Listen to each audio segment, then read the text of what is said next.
Jesucristo, roca eterna.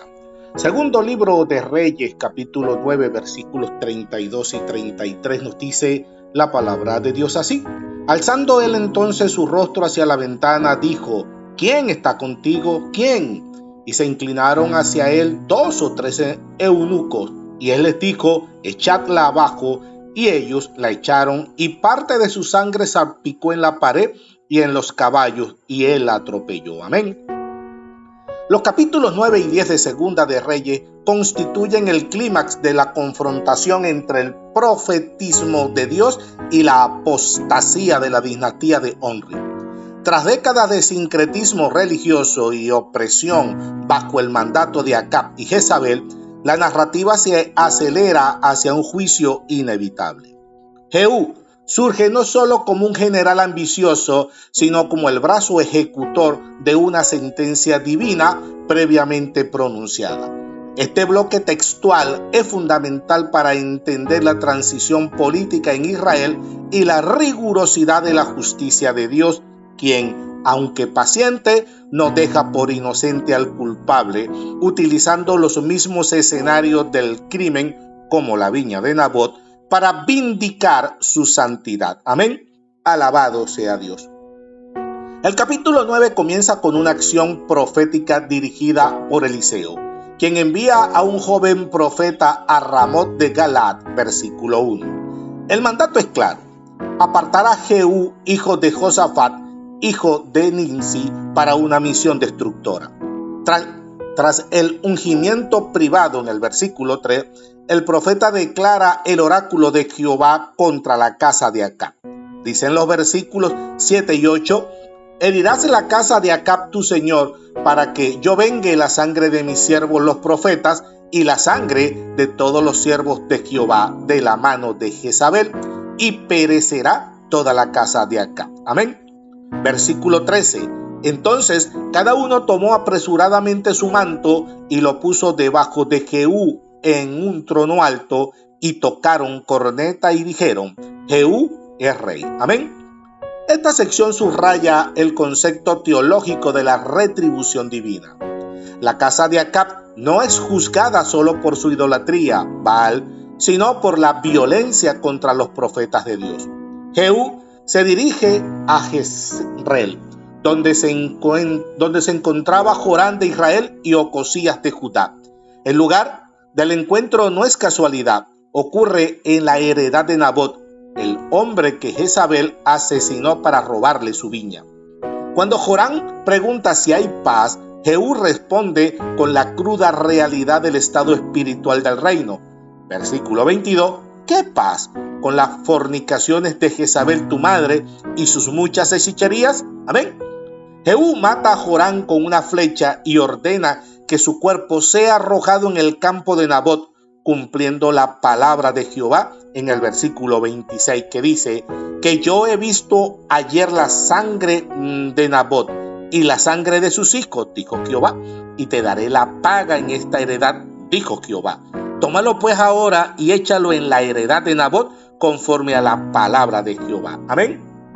Vino después Jehú a Jezreel en el versículo 30, y cuando Jezabel lo oyó, se pintó los ojos con antimonio y atavió su cabeza y se asomó a una ventana.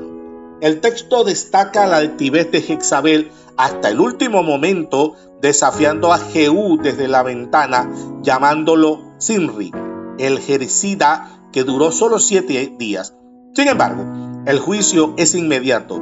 Versículos 32 y 33 dice: alzando él entonces su rostro hacia la ventana, dijo: ¿quién está contigo? ¿Quién? Y se inclinaron hacia él 2 o 3 eunucos, y les dijo: echadla abajo. Y ellos le echaron, y parte de su sangre salpicó en la pared y en los caballos, y él atropelló. Amén.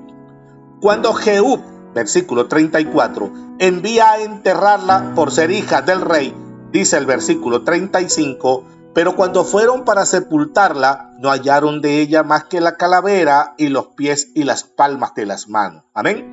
Se cumple así la profecía de Elías en los versículos 36 y 37.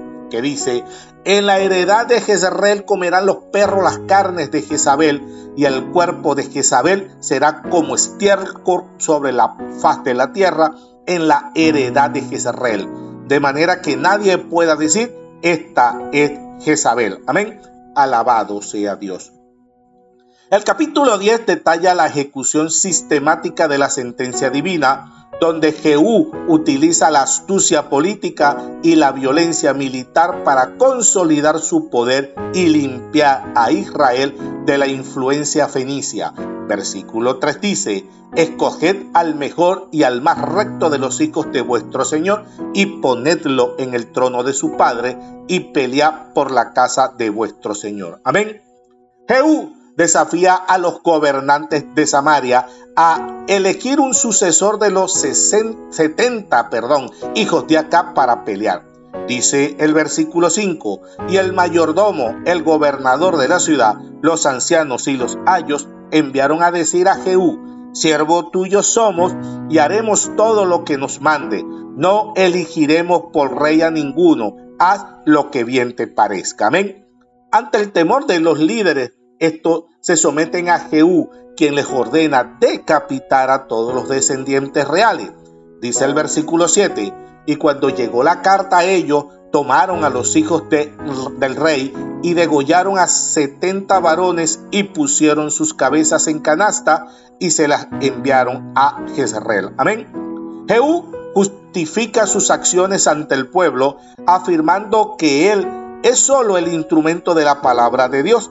Dice el versículo 10: sabed ahora que de la palabra de Jehová habló sobre la casa de Acab, nada caerá en tierra, y que Jehová ha hecho lo que dijo por sus siervos Elías. Amén.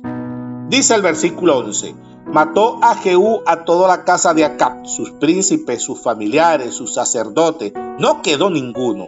Luego se levantó de allí para ir a Samaria, y en el camino llegó a una casa de esquileo de pastores. Versículo 12.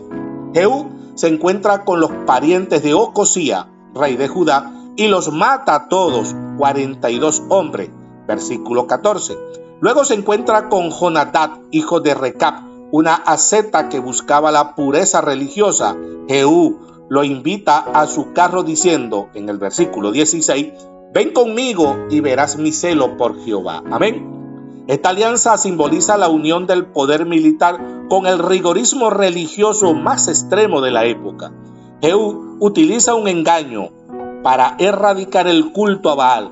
Convoca a todos los profetas y sacerdotes del ídolo bajo el pretexto de un sacrificio mayor que el de Acab. Una vez reunidos en el templo de Baal, ordena a sus guardias que no dejen salir a nadie. Dice los versículos 25 al 27: y los hirieron a filo de espada y sacaron las estatuas del templo de Baal y las quemaron, y quebraron las estatuas de Baal y derribaron el templo de Baal y lo convirtieron en latrinas hasta hoy. Amén. El texto cierra con una evaluación ambivalente. Jehová elogia a Jehú por cumplir su voluntad contra la casa de Acab, prometiéndole 4 generaciones en el trono.